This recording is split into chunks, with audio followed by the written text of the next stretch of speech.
know what I think about this challenge. And then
Yeah,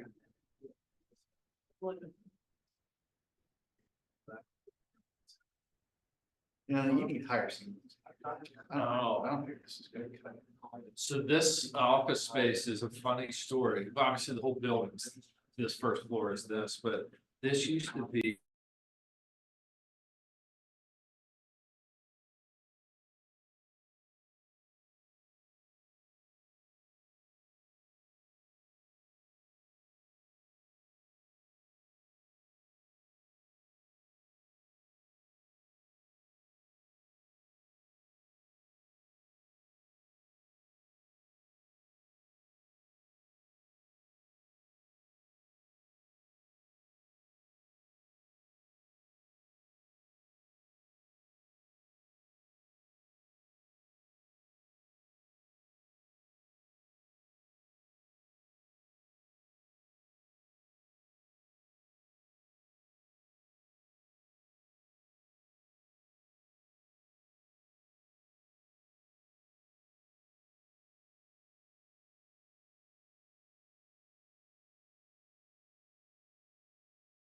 Craig and Amy Balster are two very well-known and very reputable agents from Keller Williams Excel in Westerville.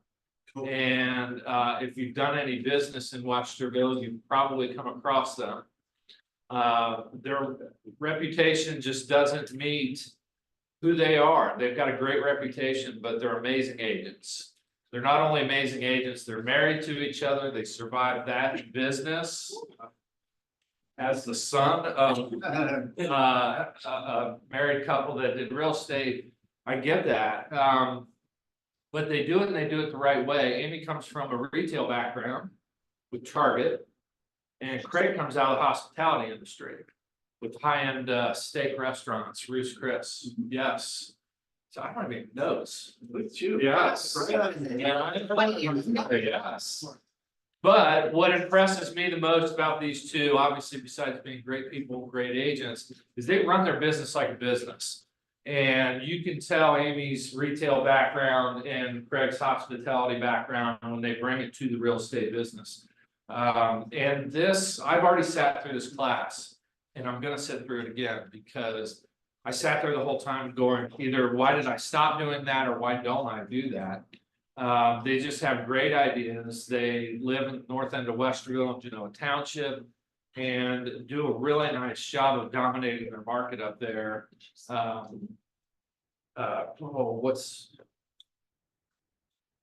the name of your neighborhood? So we Do live you in live in? Cambridge Crossing. Cambridge Crossing, yes. So please take a bunch of notes. It's fun. They've got some great slides, and they served alcohol at the last one that I went to. So we have candy. Okay. We'll So try without to- further ado, here's Craig and Amy. Thank you. Cool. So, thank you for having us. The first thing to know is we are very, very casual. We like interaction, we like questions. Don't be afraid to just pop your hand up or shout something out. We're not very formal. Love to just hear your thoughts. We brought a ton of candy that we're just gonna start like bribing people if nobody talks for questions, and I have an invited bag. Nobody talks, so we get all the candy in the bag. Yeah. So today we're here just to talk about farming. Going. The arrow, what is the arrow? Yeah. On the right, under the numbers. Am I wrong? We're trying. The normal arrows. Sorry. Well, while she do that, so quick question, so thank you, Mick, for the kind words, very sweet, we love Mick over at Excel, so thank you for sharing him with me. So. Yeah. Okay, so first question, does anybody farm? Like, does anybody have a farm that they work with right now? Just kind of get a gauge to see kind of what our knowledge base is. No, okay, okay, a little bit, okay, perfect. So Craig, do you wanna? Oh, so we'll start with what is farming. Farming is marketing to a specific group of people to gain listings. There's lots of examples of different types of farming. But the key part is the listing part. You can hold that site, but, why farm? To generate listing leads, long-term consistency and to add value to the community. The long-term consistency is key. Over time, you build up a relationship with the area that you're farming, in the case of geographic farming, or if you're farming a church, with a group of people in your church. And the listings get easier and easier as you go. You don't have to reintroduce yourself to somebody every single time, such as with expires or force couple owners, you're constantly making your unknown to that person initially with those types of listing needs. Whereas with farming over time, even though they may not have reached out to you, they've seen you, they know you one way or another. And so it breaks down that initial level of that barrier to call you when they do have a real estate need. So there's lots of different types of farming, so you've probably heard, I consider FSBO's farming, I consider expireds farming. I know that there are a lot of agents that do a really good job with, networks that they're involved with, whether it be a ski club or a beer tasting club or something like that, or even social media. So, you know, or they're involved with their church or things like that. So there's lots of different types of farming. What Craig and I really concentrate on is what's called geo farming, which is a specific area of homes. Yeah, group of neighborhoods or a neighborhood. So Oh, no, Format. it did it again. Sorry. So what's Craig charging tonight? Uh, What's Craig? Yes, sure. no. Like I mentioned, with farming, every time people become familiar with you, even though they haven't maybe directly communicated with you, but you become familiar to them, just from being in front of them over and over and over again. And building the awareness makes you the expert in the area. Co-oping with Ben on a listing in our farm. They just called us one day and said, come list our house. Yes. There was no fight about it, or I didn't have to convince them, please call us. Yeah. I mean, there's good and bad with this, right? Because I'm at the point now where, yes, on Friday, I was with my son at urgent care. And this guy in front of me just flips around and he says, well, what's the price on Stillwater? I'm like, have we met? Because I know, but I feel like I know you because I'm getting all of your information and all the things. So, but really the goal is just to build that awareness. It makes that listing conversation so much easier. They have hired you or not hired you before you even walk in that door. And 99% of the time they're hiring you because that's why you're there. So it makes that conversation a lot easier. And the key thing here too is it's over time. So you'll hear us say this a lot. This is not a mail one time, you get 10 listings kind of a thing. It's really building that awareness, taking the time to really be a part of that community. Yeah, with farming too, you're really picking your clients, so to speak. So in a case of geographic farm, you're picking a neighborhood specifically. You know, is that neighborhood something that you want to have listings in? You know, is that an area that you're comfortable with?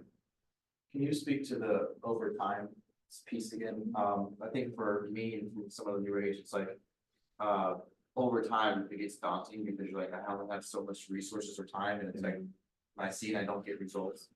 Is it worth? You don't know what you don't know, so you're like, am I just wasting time and money or am I not? And we're gonna get to kind of making sure you set the parameters, because that's gonna be really, really important. You know, there are neighborhoods that, you know, we've tried and we've done a year and had 0.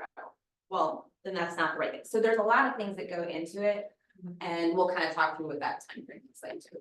Yeah, so you kind of, to set yourself up for success is a lot of it has to do with selecting the right farm. One of the questions you want to ask yourself, is there a dominant agent in there? Dominant agent is fine that somebody gets 20% or more of the listings in there. That's a dominant agent area. If you want to go after there, that's fine, but just know you're going to be fighting an uphill battle to get started. What you're looking for is a neighborhood or an area that has plenty of listings, but where no agent has more than 1 or 2. And when we started farming our area, that was the case. It was a we started with about 700. This is an area of 700 homes, and I think the most in my had was 2. So obviously, no one was interested in marketing to that area or effectively marketing that area, so it made it especially nice for us. It was in a price range at the time. How are you finding out who the dominant agent? Is it by going to the MLS and pulling reports? Yep. So all of this, is gonna be pulled from the MLS.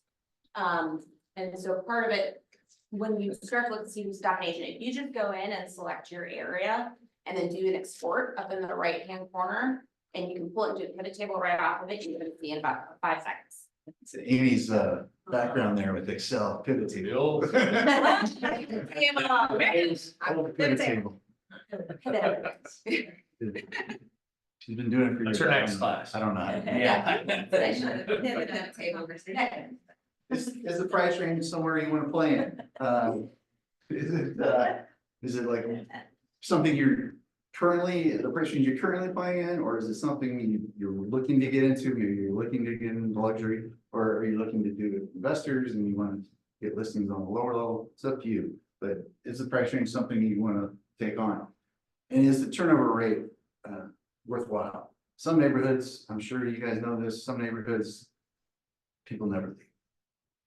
Vertically anyway, sometimes they leave horizontally, but those are not neighborhoods you necessarily want to go after. Is the turnover rate 6% or greater? In a 5-year span, annually is 6% or more of the houses turning.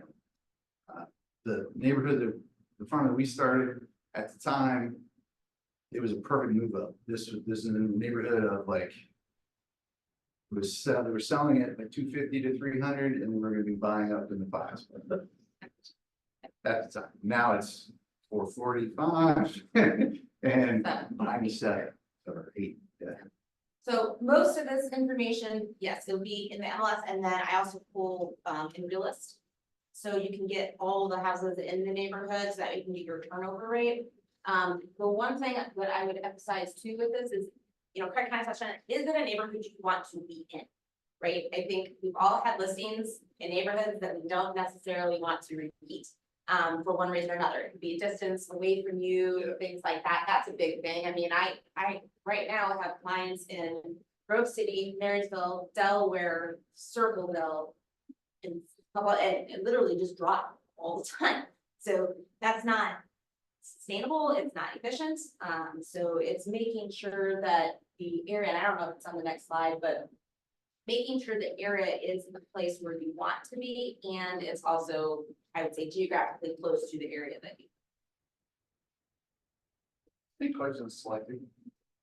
Is that 6% rule of thumb applicable with the fact that interest rates went up and so many people with low interest rates are not wanting to turn over their house? You want to take like a 5-year average, Okay. so you're kind of mitigating any one particular year or two that kind of spike it one way or the other. Yeah, because we have a couple of neighborhoods where 2 or 3 years ago, I swear half of them moved. And now like 2. So, you know, it just depends. It goes in waves, right? So depending on the age of the neighborhood, there's certain ones like condos and things like that are pretty consistent as far as that type of turnover. I would say single family homes, it can vary. Like I know our neighborhood right now, nobody moves, but it's just because of the age of the kids. There's obviously littles that just moved in, right? So like none of them are moving. I don't find that it's terribly interest rate related, and the reason why is people have to move. Last year, I would say the bulk of our listings were life events. Yeah. It's sad, but there would be a lot of divorces last year, lots. Yeah, I mean, it was a lot, to the point where we stopped and said, this is significant. So, you know, or someone's family member passes away, or, their kids, everybody's moving to Florida too. That's the other thing, half of our farm moved to Florida. So, I'm your Florida referral agent. I love it. So, yeah, no, I don't, you know, people are still moving. sales are flat, if not up to last year. So I think they're 5% up closings to last year, so far year to date. So we are still finding, but it is good just from a statistical standpoint to try and pull a few years. But you have a neighborhood that you like or an area that you like, there's still more questions you need to ask. Is the HOA super restrictive? Are you permitted to door knock? When we got started on our farm, I door knocked it for the first 5 years. I had to go get a license with the township. And they fingerprinted me and ran a background check, and sure it wasn't a felon or something like that. I got past that. So, yeah, a little license and you want to play by the rules in your area, so just check. Is it a gated community? Some part of our farm now, is an area that they have no soliciting, so I'm not allowed to door knock in there. But the rest of it fit our parameter, still down. So I'm assuming you're gonna tell us your whole. Model. So, but to drill down on that a little bit, I hope you get a piece of candy, is, that doesn't mean you can't mail to them. Correct. Right, you're talking about door knocking. Door knocking. Yeah. Whatever, there's been no soliciting. Now, Oh, one thing, thanks, Craig. one thing to mention, when you pull your initial mailing list, because we do, we'll get into the lot of mailers. There is, when you pull it, there's a do not mail flag. So you need to make sure to take those notes. So when you're pulling your list and mail list, there's a column and it's a box that you check and it's called like, I think it's a DNA or something, like it's something, but it's do not mail. So you just have to make sure you take those people out. Also, if you happen to know that any realtors are in the neighborhood, you take them out too. Yes. Because one of the neighborhoods that we mail to, there's like 10 realtors in there, so we make sure that we don't mail to them. Yeah. That takes a little bit of scrubbing, but when you're in, especially when you're in an area where you know a lot, that you see the same people over and over again, and it's like, hey, Kathy. And You do your unscrubbing, because I mean, I had that incident happen to me like twice. I was told that she's a realtor, or I was told that she's a realtor. And I'm counting on my tax company to do the mailing and. they're not gonna scrub for realtors. Yes, exactly, but I mean, even myself, I would not know if those are realtors or not.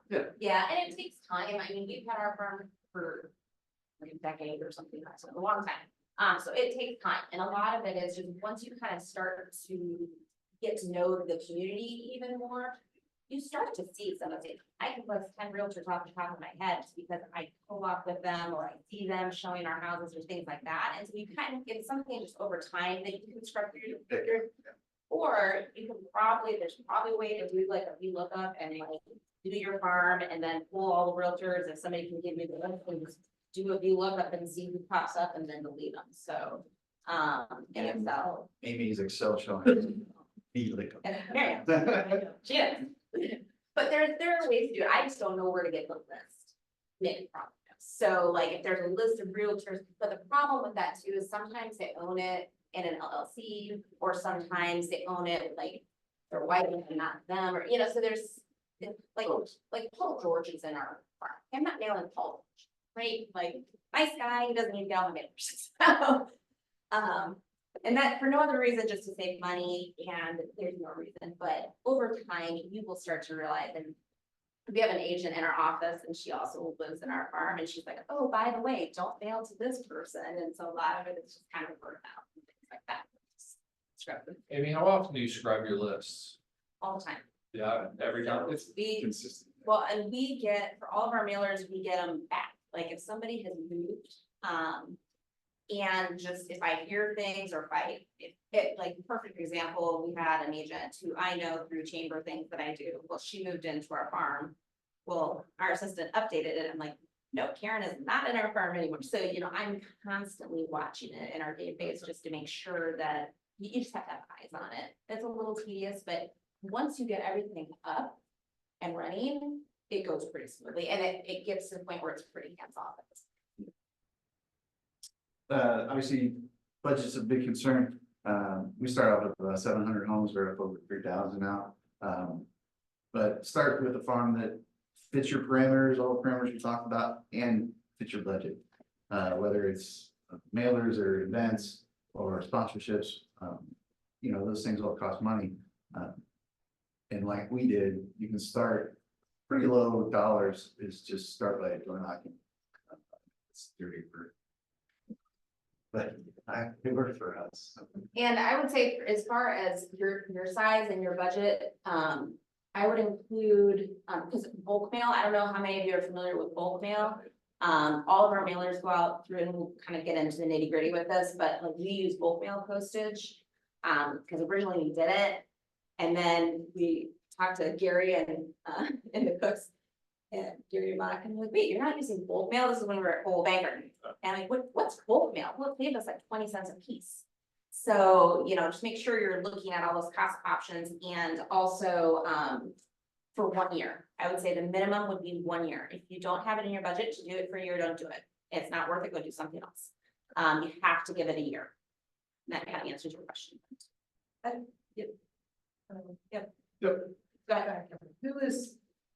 Who is helping you offset your costs? We do not use any partners, but I would encourage you to explore that option. And the reason why we don't is I don't like the way it looks on a postcard, and I'm a perfectionist. I'm probably gonna become a broke perfectionist, but I don't like it. I don't like having, there's an agent. We get a bunch of our mailers too, and it's like, it's got 8 different partners on, and it's all, you completely lose the message. And so title companies are good partners, lenders are good partners. Those are probably the 2 big ones. Mhm. I've had an insurance agent reach out to me, that wanted to partner on some mailers. We just chose not to, because 1, I don't want to feel obligated to refer them, and 2, it just muddies up the message. But I do know that the majority of agents that do mailers do take a partner, and that does help offset that cost. No, I was just asking because as a mentor, a lot of new agents, it's challenging to get, started and farm and market. And so, it's not that you have to have 8, but 1 would be nice to be able to, offset their costs. Yep, and I would start with a title company. And also when you start farming an area, they will find you. So I get calls all the time from home warranty, lenders, other people that live in our farm, and they're receiving our things. And they say, wow, I get your information all the time. I would love to partner with you. So that naturally kind of occurs too, because they see that you're out in the community, they see that you're advertising and you're marketing, you're involved. And so they will naturally reach out to you because they want to be a part of that message. And that company, when they partner with them, it's not necessarily their, you're saving a little bit. But that's why probably the other is they're having so many people, so that the saving can actually make sense for them to mail, but every little bit help, but you don't expect that the company are gonna take like half or even third. No, it's just very small, because they are restricted by what is. That's both. Yeah, and so but those conversations happens when we started our new farm, we did on that one, reach out to our lender and said, hey, we're gonna have an event. Do you wanna be part of this? So like, those are more like specific things that we would reach out to them for.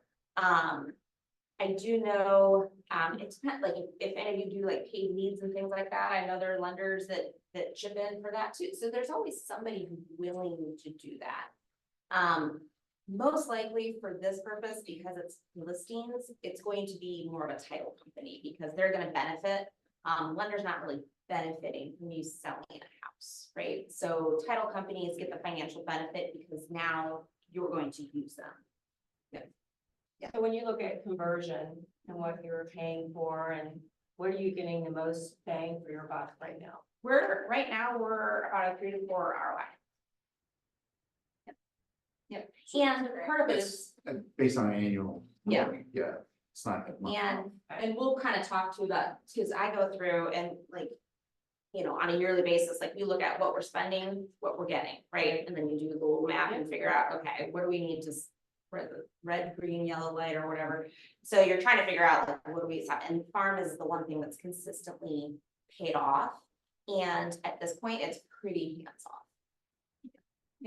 I had a quick question, Yeah. and if you're gonna get into it later, that's great too, but maybe it's not, in regards to door knocking, because we do have newer agents here, and just wondering, like, a couple questions, if you were doing mailings before you started door knocking, or if you just started door knocking, and if so, did you do it together separately? And also, what was like your first initial you're gonna get into it? Yeah. What was your first initial content? No, I did not look, Yeah. but you start talking about it, like, what did you say when you door knocked? Like, did Yeah, you just do it, or? So, Amy tried door knocking. How many doors? Failed. How many doors did you I think I get? made it to 5. It's so funny because, so Craig did he did door knocking, so he started door knocking, because originally he used to do expireds. And then those dried up, and so then he's like, what do I do? And so then he tried door knocking, and so maybe you want to talk a little bit Yeah, about. so, when I started, I was doing expires, and then as the market shifted, there were just fewer and fewer expires, and now there's. So door knocking was where I changed. I didn't have a lot of money at that time to spend on a ton of mailers right from the get-go. So yeah, door knocking, it was not expensive, but it was time consuming. And the first time anyone saw us was door knocking. Okay. Like and- full handouts and Yeah, so. every night. Little nitty gritty. So every day I would go door knock. The goal was to hit 50 doors and talk to 5 people. So 1 in 5 or 1 in 10 houses, someone would answer the door. Most of the time they did. I prepared it was an introductory letter. It had a little brief description of what's going on in the market. And then more importantly, I included in there what are recent sales in the neighborhood or activity, whatever it was active or in contract, whatever was going on right then. And so those 2 things went in an envelope, knock on the door, most of the time no one answered. I would stick it under the mat. So they had it when they got home. Because our general belief with that was like, if anyone is not even interested in real estate, they're always curious what the house down the street and so forth. And so you're providing some value to them. And if they look at it, that's longer than if they just get a postcard and check. So. So what if someone answered the door? Oh, then I would say, Oh. I have a, Not anything, I hope they will answer. Right, that was me. that was it. That was me. And then somebody did answer, it did not go well. And then I went back to my car, I'm like, I'm done. I'm done. I called Craig, I'm like, I'm done. This is not for me. I hate it all. I hate everything. When I knocked, I had the envelopes with the information and then a clipboard. And the clipboard just said like name, address, phone number, email. And if I talked to somebody, I would just introduce myself, tell them I was walking around the neighborhood, let everyone know about the recent sales in the neighborhood. And usually that was enough that the kind of barrier between us went down. And they said, oh, okay. And they take my little flyer. And then I would just ask them if any of the neighbors are thinking about moving. I'll jump back to them right away. So I just asked them if any of the neighbors were moving or thinking about moving, and they'd say no. Or sometimes they'd step out and go, well, Jim and Jill, their kids are older, they're gonna move out. They just moved in 2 years ago, they were gonna be here. And they would like walk you through the couple of houses. And then after they were done, I would just ask, what have you thought about moving? And they would say yes or no, most of the time. And they said, okay. And I asked them if they'd like to keep informed of any changes in the neighborhood. And sometimes they say yes. And so you get their name and address and phone, asking for their email and phone, and they give it to you. There's one trick with that to getting the phone number was most people give you their email pretty quickly. But when you ask for the phone, just ask for the number and then stay silent. And then first person who speaks loses. And so if they wait you out, you won't get their phone number. But if you wait them out, they'll kind of feel forced to give you their phone number. Not call them a ton of times, but yeah, you want to keep the pressure. Well, and even part of it too is, whenever they talk about like so-and-so is moving, so-and-so is like, they're usually right. And so it's amazing, everybody knows everything in their neighborhood, right? And so even just those follow-ups, I've mailed to people and said, hey, your neighbor, so like then you kind of follow up with those people just through mail or, however that is, but they're usually right. Yeah, Yeah. Go ahead. Yeah. You said that you made flyers. What did you make them on? just regular paper. it wasn't really a flyer. so Like a much as Word document. The introductory Or letter, publisher is good. the introductory letter, hi, I'm Craig. I'm awesome, please use me. Here's what's going on in the market. And then the second part of that was the recent sales and what's happening. That was through the MLS. It's just MLS. Use the print like the appraiser's sheet where it has a list of all the. I think I reported appraiser one-liner. Yep. So you set up a search in MLS. One thing that we added after I got licensed, you know, cause you know, Craig was doing all of that, and then I got licensed about 3 or 4 years after them. And then I started to add all the community events. So I added a sheet of paper that had, like in Westerville, we have the community center, we have some other things, so I would actually go make up like a calendar of events. And so it would have letter, it would have recent sales, it would have like everything coming up that be kids or seniors or whatever, so it kind of like gave them something that maybe they could pull on to. So it's smart, so, and then this is really important. We use Top Producer, I think it's probably a little old school, most people are using something else. We've used it for so long and everything's been it, so we're just gonna keep.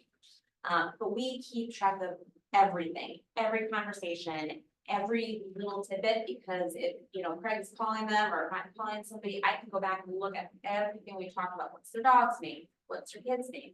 What did they do last summer on vacation? Where is, yeah, we keep track of everything in the database, so it's not like a phone call, like we're just deepening the conversation and deepening the relationship, and we do that not just for farming, we do it for everything. Like, not even just clients, like anyone I have a conversation with, I keep track of everything we talked about.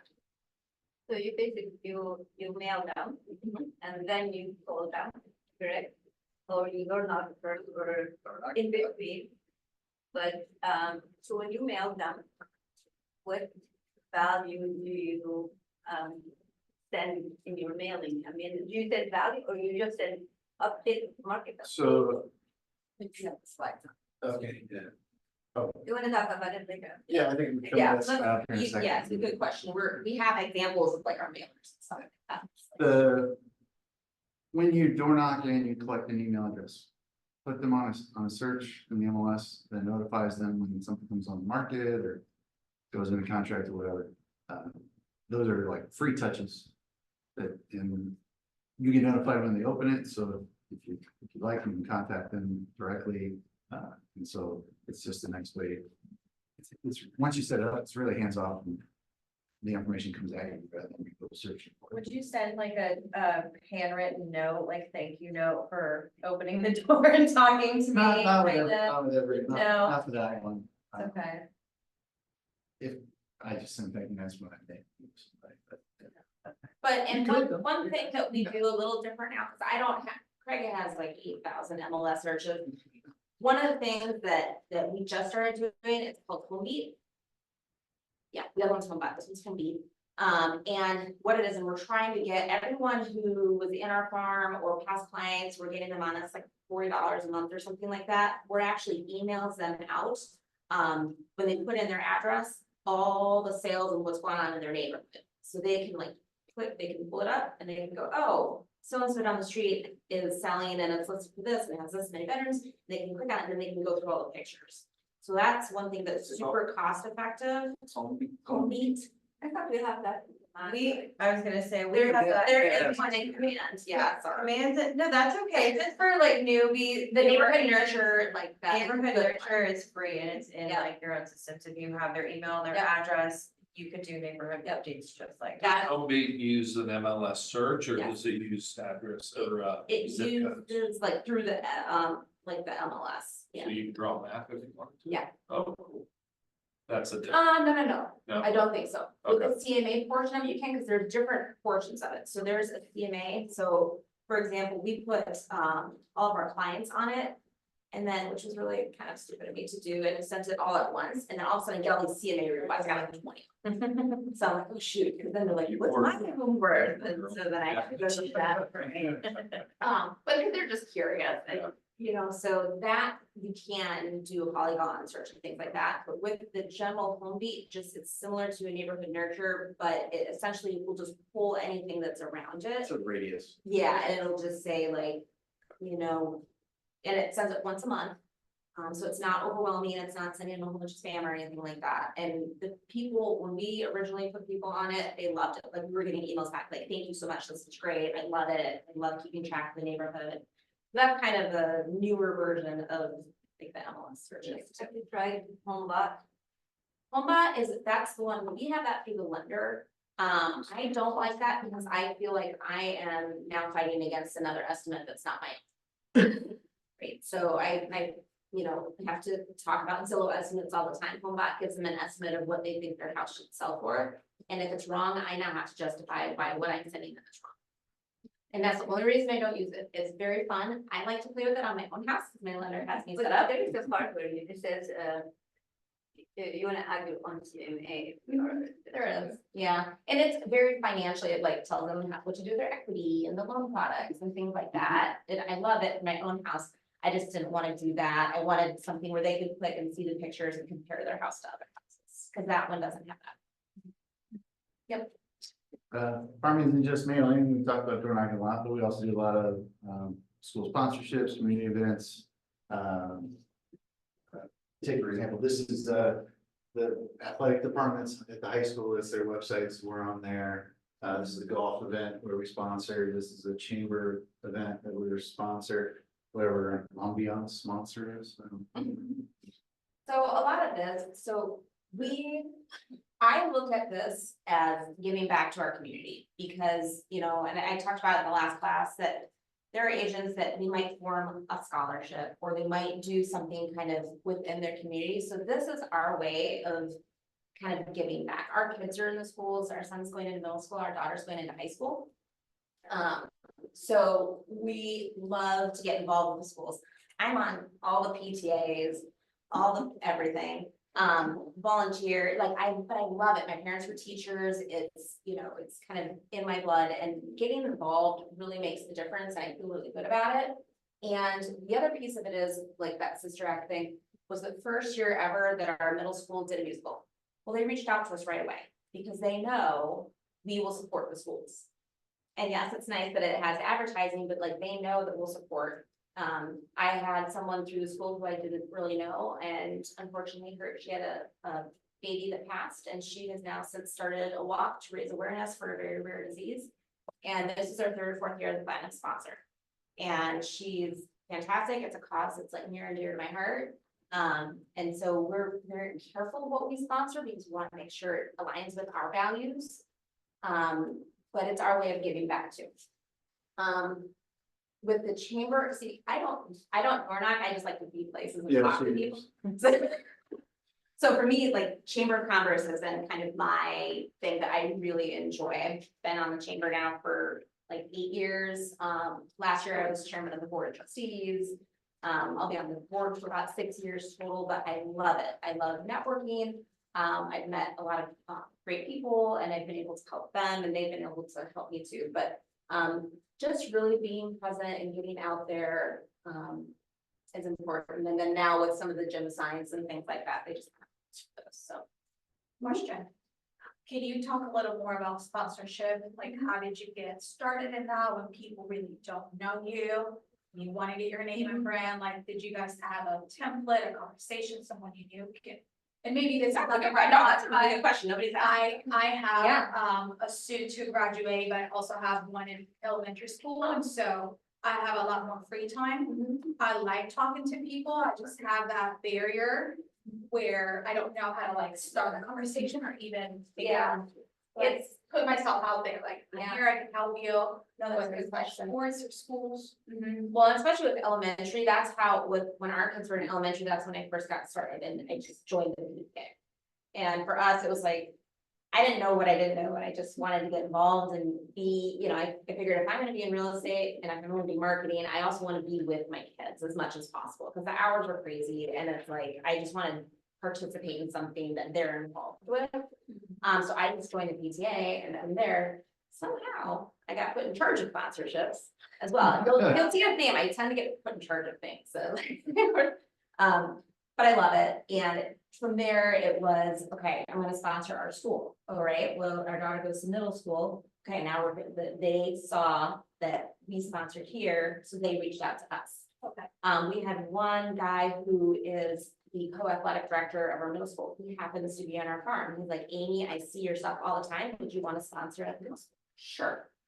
Then they see you at the, so it's one of these like chain reactions where when you start to get noticed and you start to build these relationships, they reach out to you. I have a couple people that own small businesses that, so last February, I ran the, we had a district-wide Uno tournament for all the kids, big sponsor, or scholarship fundraiser. I started reaching out to people I knew to sponsor that event. And they're like, thank you so much for thinking of me. I'm like, well, yeah, so now they're gonna think of me when they have something else. And so it kind of goes back and forth, like getting your name out there, and I'm getting their name out there, so it just kind of builds. Yeah, farming isn't gonna be very effective in just that stuff. No. It really, you guys spend time either getting face to face with people, either door knocking like I like to. Amy's very good at the grip and grins where you walk around with a plate of food and you drink and you meet a bunch of people. I stink at those. I want to run You won't away, go. but I will go knock on strangers' doors. So whatever's Yeah. comfortable for you, And but you need to be face to face. it's just getting known. I mean, and then you have a great opportunity, and it's huge, like if you have children, or even, you know, if you don't end up doing geo farming, you do some kind of else, just be in a place that you enjoy and they see you a lot and you're building those connections. Because, you know, with the schools, it's like, they just get to know you. Like, I know, now I know the principals, I know, you know, I know walking into school, I'm like, I just, and that's my DNA. Like, I love that, and my parents were teachers, and so like, that feels good to me. So we had a part thing, I mean, ask, like, half the time we, you know, I'm planning an event, I got, you know, up to here and supplies, and, you know, I ran a pancake breakfast one time, and it was like hundreds of people, and it's like, but I met one of my favorite clients, and then we became friends. Like, just from being on a committee together. And now she's one of my favorite people, and I love it, so. Do you guys have a set budget for sponsorships or? It grows. Okay. It grows. I was just gonna ask that, how do you guys do, my experience is, yeah, it starts with these $50, $100, and then all of a sudden they're asking for platinum sponsors at 1,000 or Yeah. 500. And you have to limit it, like the one, like the walk that we do every year, I mean, that's 1,000, right? Like, I mean, but all day long, I can give it to that. So it depends on what it is. If it's like a small thing, it might be a couple $100. I've done one where it's like $100, you know, if it's like a program. What I would say is if you're doing a sponsorship, making sure that you get your bang for your buck. Because there's a million. I get calls all the time. Put your logo on this TV that this one person will see as they're walking by. No. Like, and it's not up here, like, we have a banner, and it's in the gymnasium, and we're the only one there. So and then that one, every single person that goes to Westerville Central sees that on the athletic page. It's announced at the football games. Like, so it has to be very visible, it has to be repetitive, and it has to get a lot of people if you're gonna spend a lot of money on it. Or it has to be something that's really, really important to you. We've done sponsorships for other things that are just important to us. Sure. But, you know, I would say start with the little ones, but here's the other thing that I will say, is if you have all these like onesie twosie little things, it's not worth it. So if you're spending like $50 here, $100 here, $50, nobody's gonna see it. You're gonna waste your money. I've done a million of those where it's like, okay, nobody saw that. Why did I do that? So it's really understanding, not just saying yes and writing a check, but understanding who's gonna see it, how, you know, how many people and how often. Great. So that's why I love gymnasiums, you know, because they're not just for sports, they're for all the events and awards and things like that. Do you know the athletic director? Which one? Matt? Any of them? I know the one Where you that's in put our up farm, banners? Yeah, okay. but he was in our farm and he reached out and said, hey, I see all your Really? things. He's like, yeah, so he was getting our mailers and said, hey, would you be interested in promoting at, you know, the middle school? I'm like, yes, I would, because my daughter's gonna be there in 2 years. And so then we started that. The bigger ones, like the high schools and things like that, they have companies, they have third parties that will reach out to you. We get phone calls all the time for magazines, golf courses, all that. We don't do any of that. If it is not in our farm, I will not do it. I get so many of those that it's like digital banner. At some place that's like 10 miles from my house, who cares? I don't want that. Like, nobody know, you know, or like we have a Kroger ad, I don't know if it's on here, but like, they said, do you wanna do a Bed Bath and Beyond? No, that's not Polaris, no one goes there, now nobody goes there, it's closed.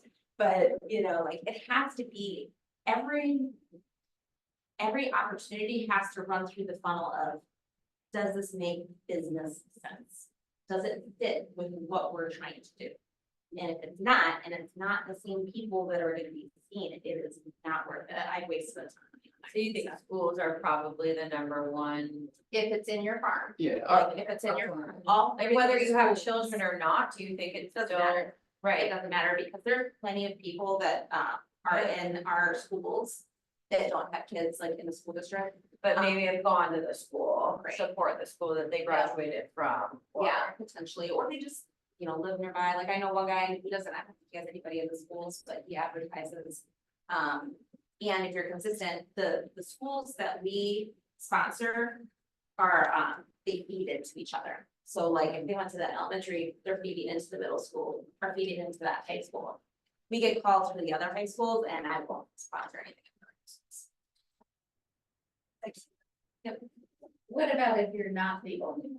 If you're not the only realtor, like, is it worth putting money out there if you've got Yeah. other realtors? you can be- Especially at the high schools and things like that, most of them, if you are doing like a higher sponsorship, it needs to be industry exclusive.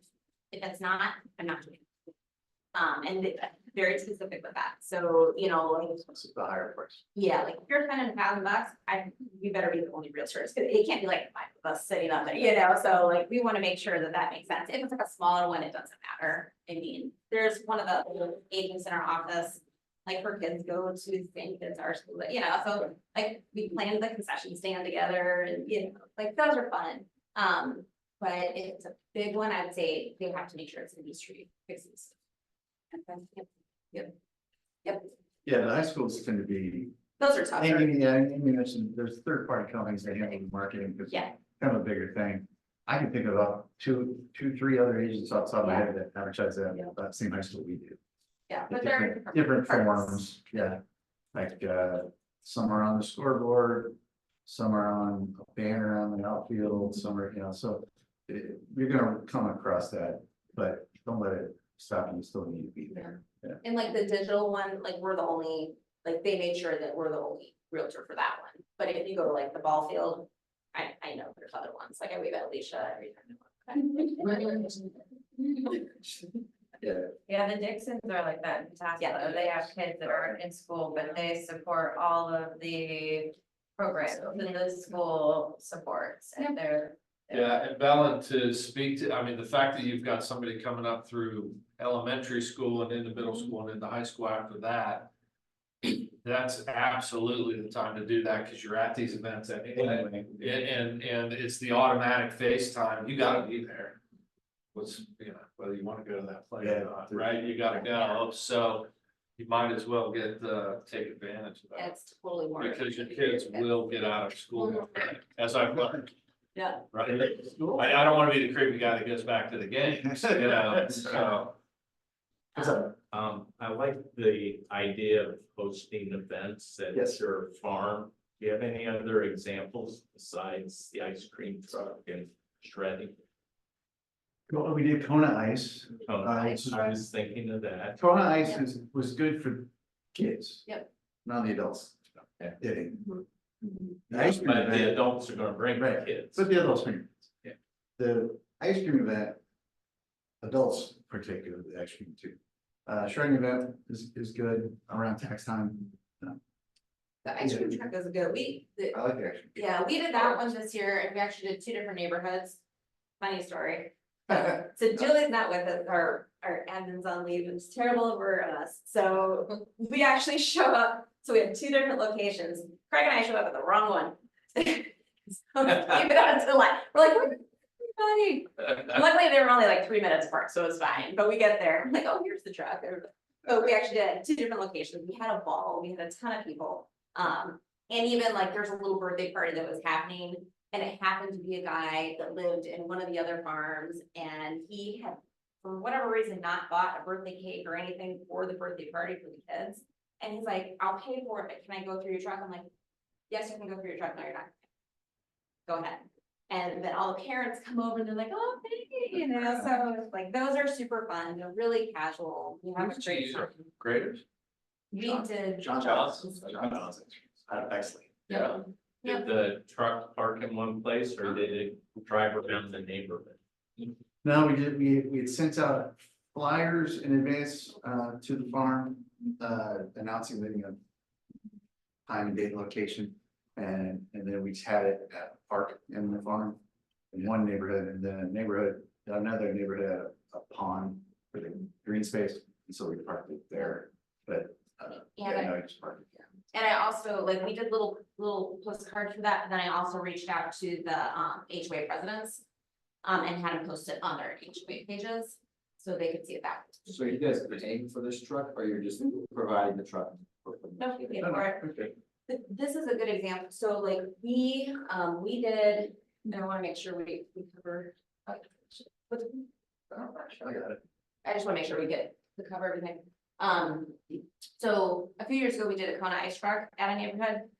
And then it was just basic, it doesn't cost a ton, and then maybe a month later or so, I get a text from one of my clients, and she's like, well, someone else is trying to do it, like, they went to the exact same spot, tried to do the exact same thing, but they overdid it.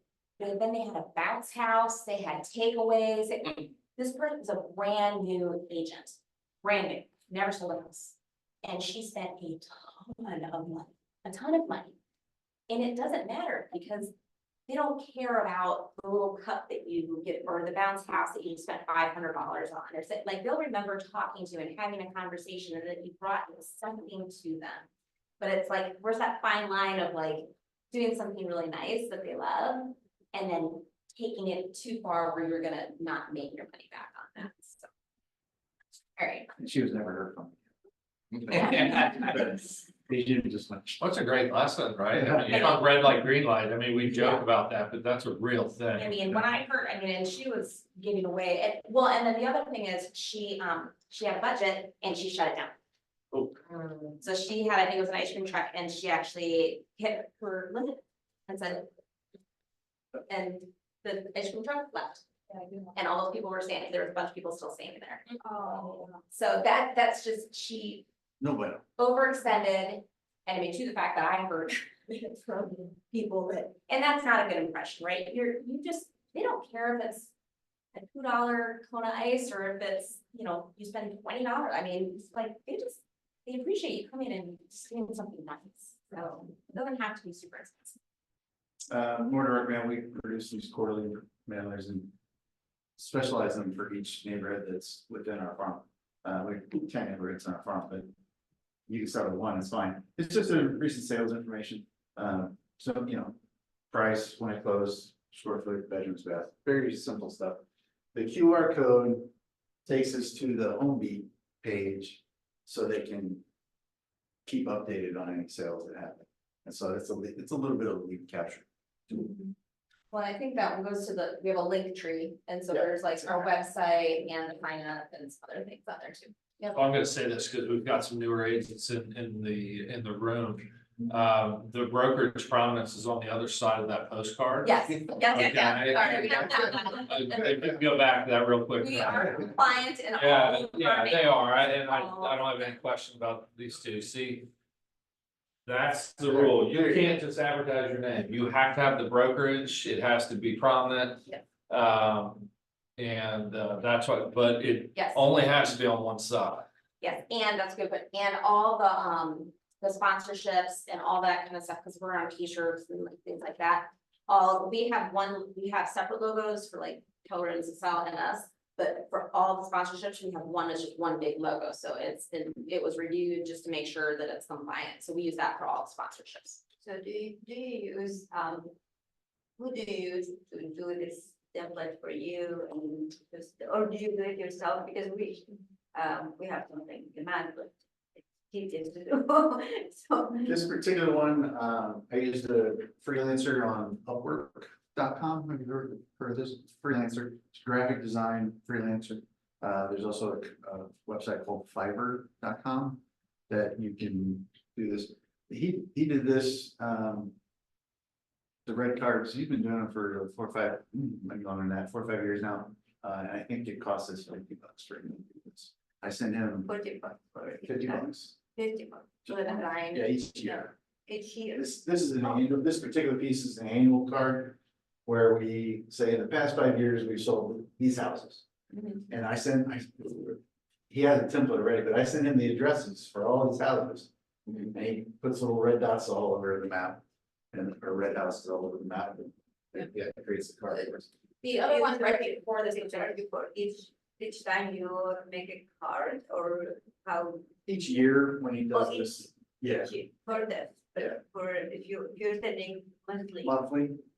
We use a different company for the calendar card. So we do, just to back up, so we do 3 different mailings. So there is this, so go back to this one. This one. Go to the one before that. Okay, so this is the one we do quarterly. So this goes out to everybody quarterly and it's specific to their neighborhood. This one we make on Canva. So we have a pro Canva account. I love it. If you don't have a Canva account, I highly recommend you get one to use. We use it for everything, like use it for social media, mailers, brochure, like we use Canva for everything. I think the upgrade's only like $12 Yeah, I think I pay $120 a year a year. or something like that. Like it's not, it is 100% worth it. And like Julie had added in all of our branding, so like our headshots are already there, our colors are all, we got all the specific Pantones for Keller Williams system, so like all of that's already in there, so we just do that. So this one was created in Canva, and then the one, so that goes out quarterly. This one goes out monthly. This one is from a company called CityCom. And so they put this together. People love this. So we have done this forever. We used to do it ourselves, like, so before, like now we have printers that do all this, but like Craig and I used to set up till midnight every night and like full stamp all these postcards and label, like physically label everything, like just to save money. And so now just for efficiency and everything, we have these printed. So like this company creates all of this, they put all of it together and we mail it out to our clients that are living locally. We mail it out to prospects, we mail it to the farm.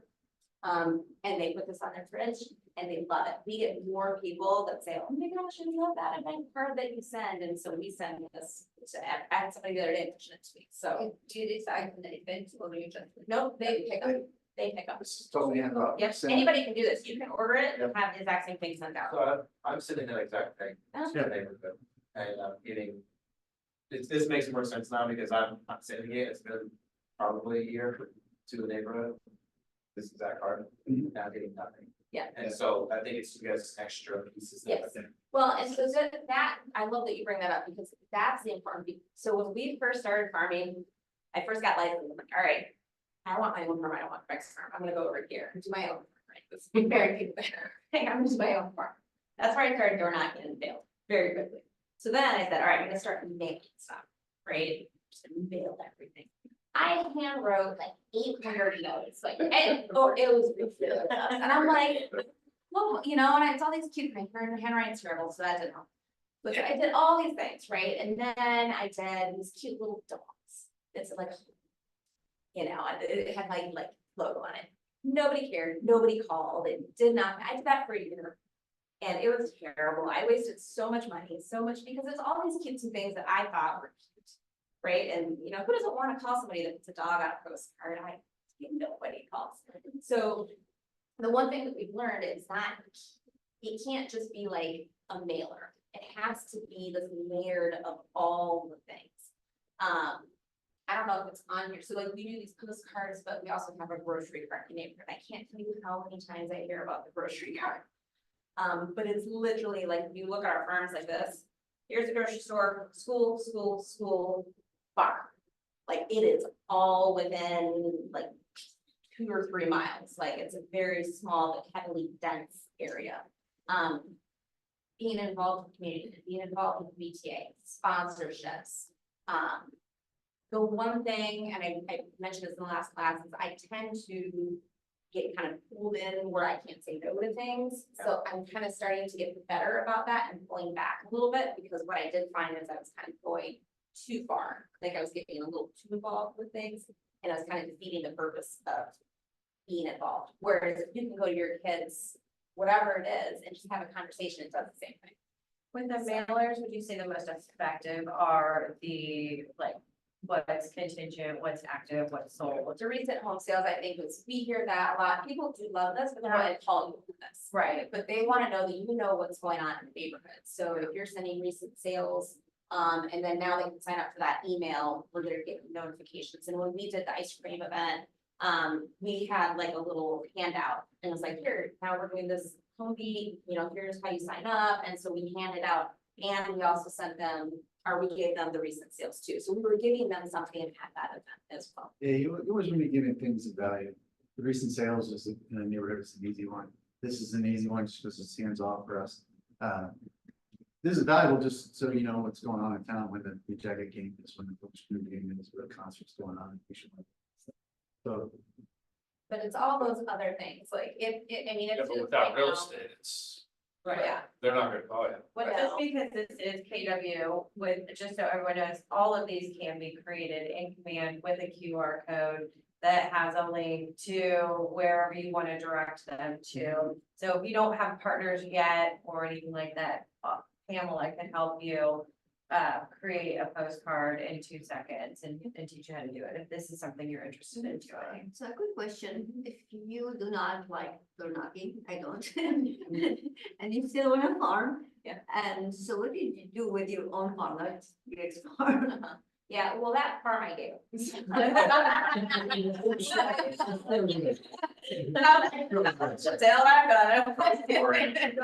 I'm moving on over here, but you know, eventually we've even talked about going back to that farm and doing it the right way. Because it's, but I started with that one before I did all the other stuff, right? So it literally, I was just mailing them random stuff, like they didn't care. Like, but we didn't have, I don't think we had the grocery store at the time, I wasn't involved with anything, I wasn't on the chamber, I wasn't in PTAs, we weren't sponsoring anything, we weren't doing any of these other things, we weren't doing any of these postcards. We weren't doing anything, like I was just putting together free postcards and thinking they were gonna call me. So we, at that point, we said, let's scale back and really like hone in on this original farm, and then like, once we nailed that original, we've kind of added on like adjacent. Right, so it's not like we just picked, you know, Dublin or something, you know, like we try to be really focused on if we are going to expand, our coach is like, we need to expand. So, you know, but if we did, it wanted to be like, still make sense, so there's seeing all the other things too, because it has to be the layer, it has to be all those other things. Like it got to a point where like I couldn't go to the school, like people would start talking to me, and like, I have no idea who you are, and they just see your face all the time, you know, which is kind of. But real estate, I don't know why our face is on everything, but I guess you just have to do it. But yeah, it's really the layering piece of it that's important. So it's not necessarily the message, because I try to update them monthly on what's going on in the market, why that doesn't make sense to do this, do that, and then on the back, I always have their neighborhood stat, what is for sale, what is what's sold, and sales administration, stuff like that, in a cute little cube stuff from command. And I call. And so the only time I'm getting through is when I have a buyer or I have an open house. That's where people more interact, or I find that in the neighborhood they have garage sales, so I make sure that I stop at empty garage and buy something. I just talk to them. Other than that, I mean, knocking is. Yeah. But it's not necessarily a big turnout, but I think it's reasonable, but I'm trying to figure out now. My message probably I need to change, because I mean, probably they're getting the news all the time, and I'm trying to get the news right, but I don't Doing know. the right thing, it's like giving them something of value, because that was my mistake when I first started, I wasn't giving it anything of value, I was just junk. there's nothing.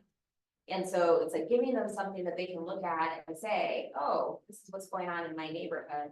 I mean, Craig hasn't door knocked in 4 years. We didn't really touch on that, like since COVID. COVID killed. COVID killed door knocking, so he has not door knocked in 4 years. It's time to get back at it. Yeah.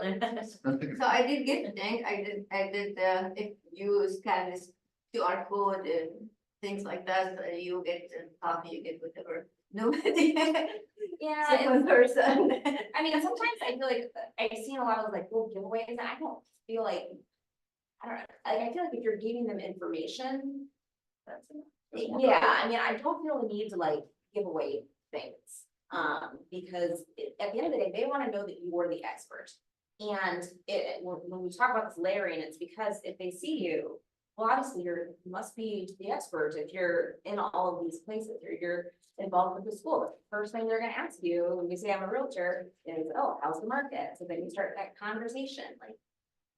They wanna know that you know what's going on and you're not just spamming them.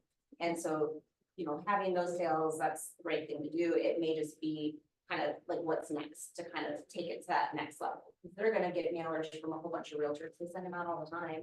Consistency and then kind of layering on some of these other things. Like when I think about marketing in general, so my background is marketing. And it's like what different types of media, right? So is it digital, print? Think about hitting them in different places. Because if you're always doing the same type of media, it can get lost a little bit. But if you're kind of hitting different types of media, that makes a big difference. One other thing that we didn't touch on really is, whenever we have a new listing anywhere within the area, I put it on.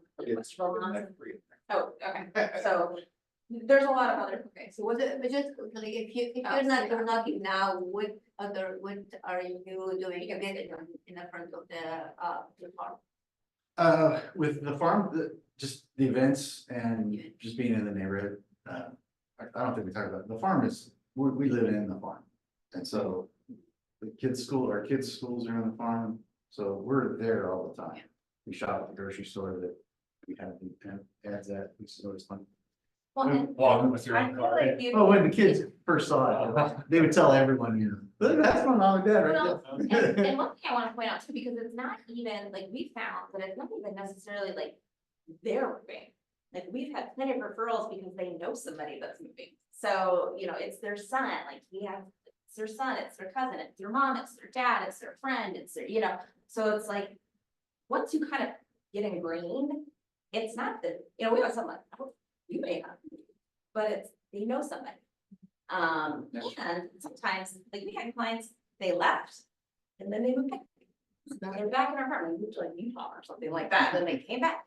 So it's just, and then they, then they'll like refer you to people, and that's just that word of mouth is so important. And then, especially if they're buying and selling, then you get two. Or we had one family, I think it was a door knock house, so he sold, this person bought it or something, and then the Purdy's, and then it was like, the son and daughter, then somebody, it ended up being like 8 deals or something. Yeah, It was so, like a chain reaction like that, the family moved within a year. so yeah, when I first started door knocking, I think the second listing I got from door knocking, somebody called on the listing, showed it to them. It wasn't right for them for whatever reason, but we went and listed their house, helped them buy a new build. They refer us to their mom. We sold their mom's house, she moved to a condo, we sold her that condo, she didn't like the condo, so a year later she sold it and moved to another house. We're all in all those transactions. They refer us to a sister who we sold her house, she moved into another family house. She's bought two investment properties with me and then has since sold one. So like that one door knocking listing has spawned in the about 8 years, has spawned 7 or 8 deals. So that family's number one on the call list. Yeah, big Christmas guy. We just closed she sold one of the investment properties, we just closed that a couple months ago. Yeah, so. That's with anything, I mean, that's with any of your clients too, like, I mean, that's, and, I had one and they called and it's like, she bought a condo for her son and then her mom sold a house and then bought this other house, so like that one phone call turned into 40. So that happens with anything, that's just not farming, I mean, it's just nurturing those relationships. with your postcards in the farm, if you said it and I missed it, I apologize.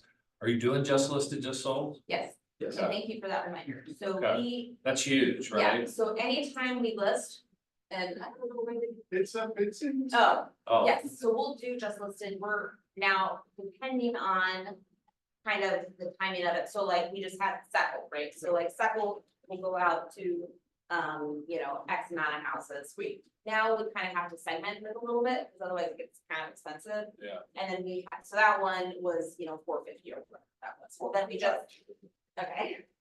And then, you know, then we had another one that was listed for $750.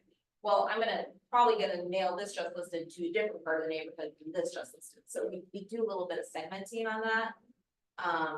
You know, if it's something, and if we haven't had a listing and it's like November or something, we might send money, but you know, in general, we try to kind of keep it like houses to whatever that just listed is. Yeah, listings in your farm are awesome, because you get to do open houses, with open houses, you get open house signs, you can walk the neighborhood and announce, drop flyers in the doors, announcing an open house.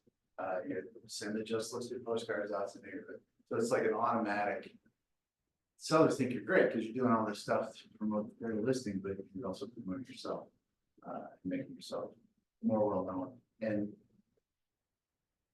you've been sending them stuff, so now you're actually like, they actually do sell stuff. Right. Just telling you what's going It's like. Along those lines too. And this might sound funny, but it's so relevant. It isn't funny. When you have the listing, you don't have to get a buyer agency agreement signed to show your listing, right? You represent the seller in that. Yeah. And I know that's on the top of everybody's mind right now with what's going on and everything, but if you're controlling the listings, you don't have to play that game. Amy mentioned Whistle Moms to Know, all those kind of smaller social media groups. If you belong to them. Buy, sell, trade, and they're in every, I mean, there's like Hilliard, Marysville, Olentangy, like we have listing in Olentangy, it's like, I'm just hitting so small, sometimes you get declined, but most of the time you get through, and so, you know, all those, anything you can do on Facebook or Instagram to get, you know, that out is great, and I mean, I've had clients before, they're like, oh, I keep seeing your listings on Western Moms to Know, you must know what you're doing, so, and she was looking to buy a house, she wasn't looking to sell, but it's like, they just, that repetitive seeing your face, and they feel like they kind of get to know you too. Yeah, so I did farming for a short period of time. I lived in Pickerington, did it for 6 months. And there's an agent, a very well-known agent out there, who is at the grocery store. Yeah. So going back to the initial conversation, you know, pick your battles. Yep. You guys are in that situation where you are the known agents. Do you think that's a fair battle? Because I felt like I was losing. I was being beaten left and right. Although my subdivision, when he was not the only one, I mean, there were several other agents. So it just felt like, okay, he's well known, he's at the grocery store, but he's not here, but there are other agents, so we all know a real estate agent. I guess I'm having a hard time maybe deciding finding the right one, or where should I go from? Yeah. Start small would be my suggestion. Start small so you get to be really, really, really well known. You can spend all your efforts and dollars in a smaller area, so that you're not trying to battle this big agent on their big battleground. Just to a small area, you have more success that way too. It's easier for you to be face to face with people, and that's really that's going to win you more listings, being face to face with people. Yeah, they get to know you. Spending gazillions of dollars. Okay, I mean, we have like Joe Jansen's in our office, we share a cart, so he's on the front, we're in the back. And I don't know how that happened, but it's, you know, and that's perfectly fine. But you know, there's other age, like the other age in our office, like, I mean, our kids are like the same age and everything, but she has an amazing business and she just does things differently, like she doesn't farm really, like so she kind of does things more like her church and like some other, you know, ways and some other communities that she's involved with, where this is kind of our route that we should. So I think part of it is it's still farming, it's just, It's you're not exactly. utilizing the school, you're utilizing right, the. Yeah, the program. if he's not involved with your school, like that's right there, you're involved with your school and you're, you know, and it's. you're gonna have a much better success rate with them talking to you and getting to know you versus just seeing your face. And it's kind of that grassroots, right? And so starting there and then kind of seeing where that goes. But, yeah, thank you. Yep, and I wanna be conscious of time here too. Oh, consistent, yes. Are we going to 2:30 or 3? I don't know. Oh, so that'd be 2:30. Sorry.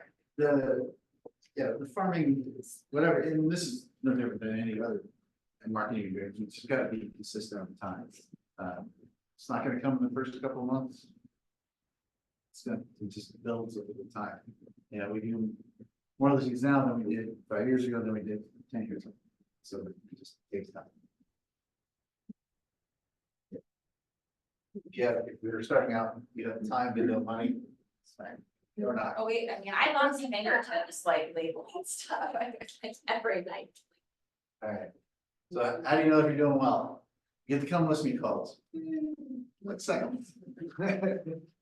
They just call and say, hey, we're thinking about moving, come talk to us. But part of it too is we had just had a different listing on Second. Like, so it was like 2 doors down. So again, it's like, and that's what happened. There's a couple neighborhoods where it's like, I think one neighborhood, I think it's like 80% sharing or something. Because I mean, it's just, once they see that listing, they're like, oh.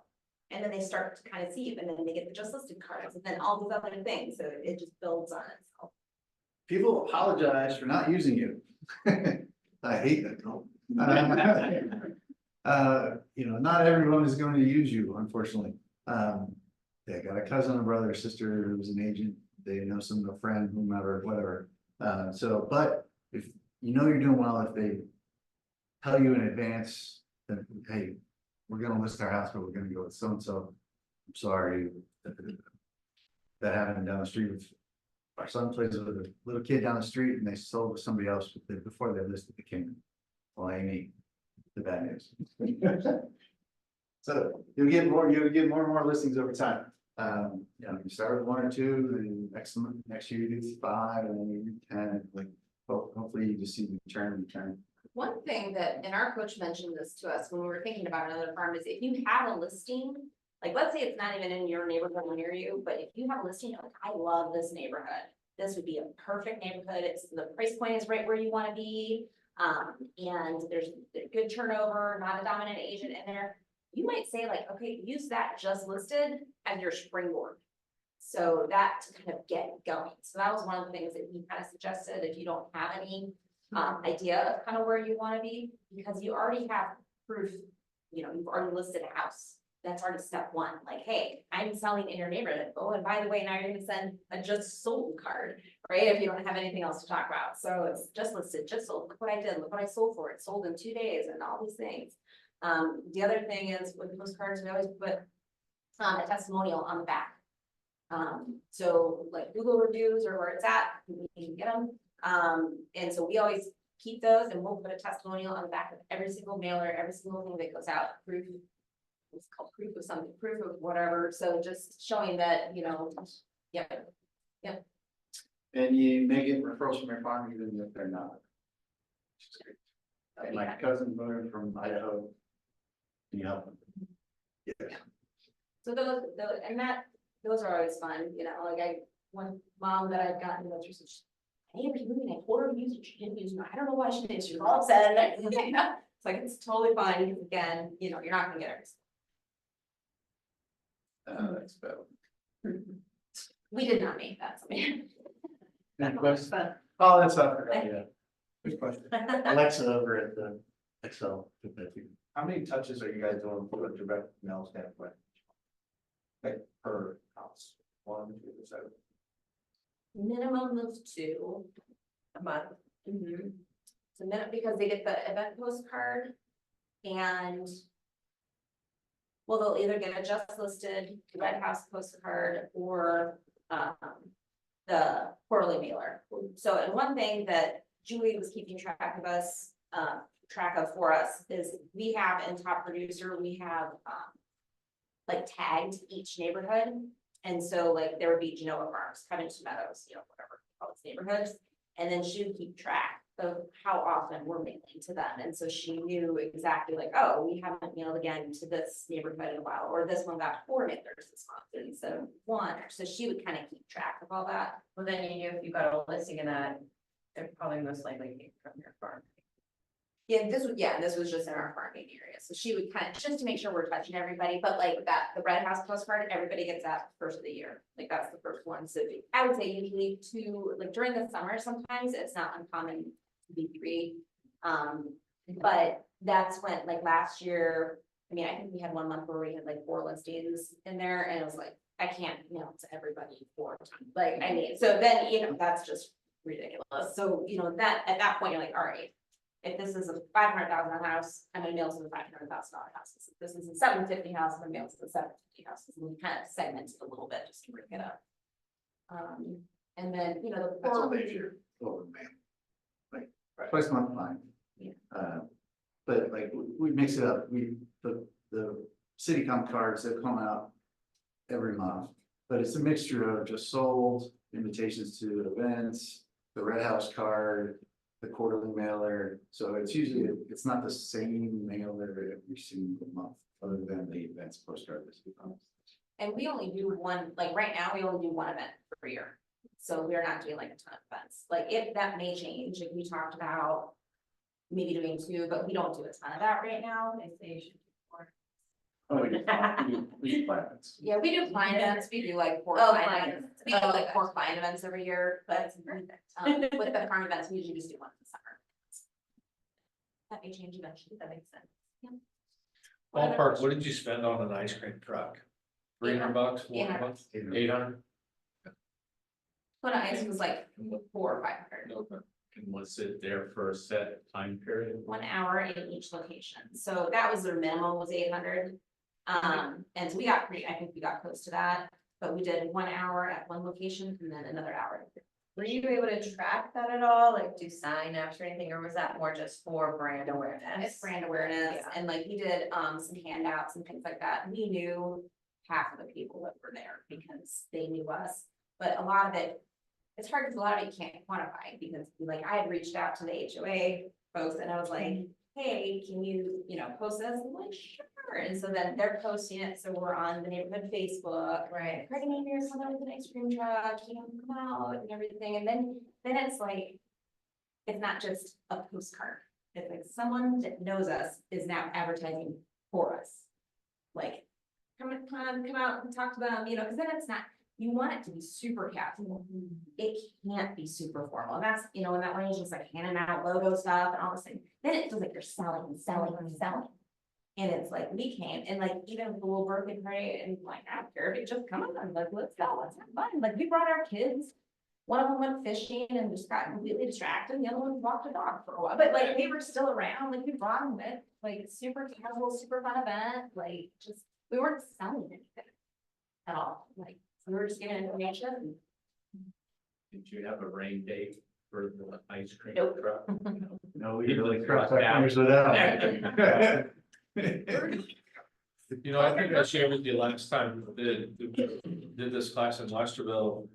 I live in the land of Sandy Rains and the Kate and Tony Thomas. I mean, just the marketing dollars that go into just my neighborhood is just crazy.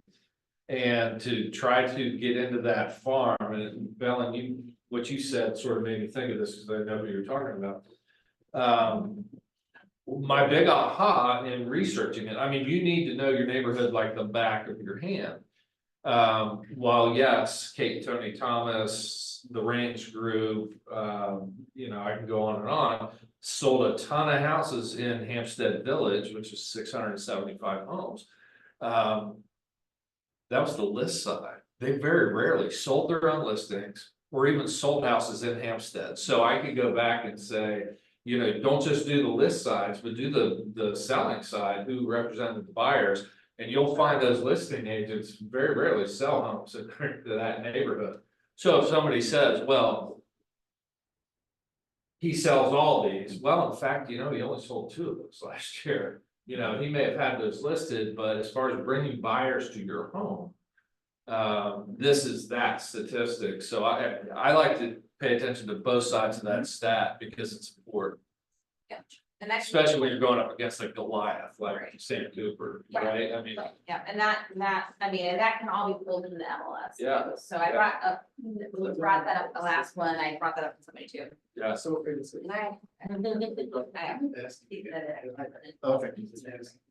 Okay, Okay. maybe like one last question, I'm sorry. thank you. I have one, but I've got some. Okay. It Anyone else? might be important, Ben, come on, don't leave us hanging. I like the way you Think guys it's like- structure your business, because it seems like you guys have a lot of things going in and out, and I think that's hard for a lot of us, is like, how do you manage, I don't know, KPI, so like, what you're spending, because it does sound like you guys are really taking the time to go, wait, this is working, let's put more energy in, this is not working. I think there, when you leave something like this, you go, I'm gonna try all of this, Right, and then we just waste, would you say, $800 on the ice cream truck that you put in the right, Uh, I've wasted a lot. you see what I'm saying? So how do you guys meet on a weekly basis, monthly basis, and go, let's track through what we've been spending? The farm review generally is, each year in the fall, we set up our budget for the following year. And with that budget is, what are we gonna do in the farm, what are we gonna do with client events, what are we gonna do? What are we gonna spend on direct mail? All the things. All the things. And so generally with the farm, we don't look at it month to month because it's gonna vary month to month. Right. So annually, we take a look at how much you're spending, what's successful. what could- Obviously, when you do an ice cream event and one shows that didn't work for whatever reason, so you gotta figure out why that happened. Or you get overwhelmed like that other agent, and you say, well, that didn't work either for a different reason. So, yeah, just review it annually in general. Cause I mean, anything worth doing, it can take a while, so it's like, if you're, cause I did that when I first got licensed, I'm like, I did that for 2 months, it didn't work, let's try something else. But so, I mean, we do everything for a year, so like Craig said, in October, so, like, I have a spreadsheet. Those of you who know- But like, It's got a lot of it. but I have a budget, I have actual, I have variance, and of course. So, but like, I keep track of like by categories, so I have mailers, I have marketing, I have office supplies, I have all. As you should in a business. though. Correct. Yeah. And that my background is finance marketing, so like that is my jam, like, if I could just live in the numbers all day long, that would be amazing. So like, but like, we go through it, and then I spend Craig recaps, I'm like, here's where we are year to date, here's where we were last year to date, here's where our net gross expense all the way, then he goes, okay. And then Love the numbers. he's like, sounds great, but it's like. Front of More that, typical if forefront of you're the not house, the right? number Yeah. person, like, put the numbers together. But that's part of it, it's like, and then we've gone through the exercise of, okay, if we spent this much, if we made this much. Is it worth it? And we go through that every year, and we cut, add, do, like every year when we're going through it, and then we also have a spreadsheet. Where it's like, it's all of our sources from where everything comes from. And so I track it at like the last 8 years, and it's like, okay, and it's super basic, super, and it's like, all right, this many came from the farm, this many came from Sphere, this many came from open house, blah, blah, blah, right? And so then we look at that historically and kind of see what those numbers are. And then if we want the farm to go up or down, we have to take the spend up or down. And then we kind of adjust for that, but then we just do that each year. You've seen our business planning economic model. And we do the economic model, so that's our starting point, and then I have like It's a good starting point. for And you then to the think about. spreadsheets. And then, Yeah. then I get. So. Okay. Yeah, I do have to I run. have a question and a comment. First of all, it's so nice to have both of you having different personality, doing different things. That it's really helped. Where if you have a solo agent who is doing everything and doesn't know anything, that's where it's a problem. And so, and my question is, if you're gonna do one mailer per month, I mean, you combine like the event postcard with that, and was sold with Yeah, if you're just starting out, you get super local. So yeah, just start with a smaller farm, give them the recent sales in there, and then like maybe on the back of the card, you give them five or 10 events that are coming up that are near that farm. Make them super local events, doesn't have to be. I've been farming for 3 years now. Okay, And I'm sending them the same format of postcard, that's what I'm saying, okay, if I can buy like the event postcard. And one month I would send the event card, and the second month I would send the stats and information and so, or Yeah. how do you suggest that? I mean, I want to change it a little bit so that maybe I find better results. Be consistent with it and always give value. Sounds like you're doing. Well, and the- Yeah. One question I asked is, what else is being done now? Like, what are the other things in your farm that you're doing on top of the mail? And we just cycle them and just see if I have a buyer. If there is an event going on, and then how for the person, that's mainly what. Yeah, and if I have it listed at home, I make sure I get just listed, or if I just sold, and not only I send the card, I always follow it up with the phone call. So. Yeah, it's continuing to add those layers, right? So they see, you know, 'cause like I was talking about, is like if it's just a postcard, it's gonna get lost. But yes, if you're following up with phone calls, and not everybody likes phone calls, you Yeah, know, so like. what do you suggest other than phone calls, other than Text. door knocking? Text or not. Or any of these other things, like, you know, getting involved, and it doesn't have to be like PTAs or anything like that, it could be you get involved with the community center. The Chamber of Commerce, it could be the Rotary, it could be, you know, any other like organizations, and there's tons of networking groups that are within local communities, and it's kind of figuring out like what the right one is for you. Like for me, it was the chamber. I love the chamber. So I got super involved with that. Well, it's the Westerville Chamber, which is in the farm, which is it, you know, so wherever you live, there might be something like that, or like a community that you can really kind of dig in with and kind of be a part of that, whether again, it's like a community center or organization or something like that. But it's finding those other pockets where you can give them touches other than like mailers and phone calls. So my farm is not in my community, and it's not anywhere where I live. Okay, so And it's mostly, I chose it because of where my clientele would live, or my sphere of influence would live, and so that's why. I mean, I'm not there. Yeah. I'm not living in that area, so it's making it less easy to penetrate. But So, yeah, I mean, I would, you know, so if, what I would say is if it's not working and you don't have the ability to kind of take it to like that next level, it may be time to reevaluate where your farm is. Because if it's not something where you feel like you can really dig into that community and like do some of these other things, it might be a little tougher. Okay, I do have to run. Right. Thank you, Ms. Okay, Balster. thank you. Thank Good you. luck with your 3 o'clock. Yeah. We bring it. Thank you. Thank you so much, you guys. Oh, there. So much freedom. Yes. Really good notes. Yeah.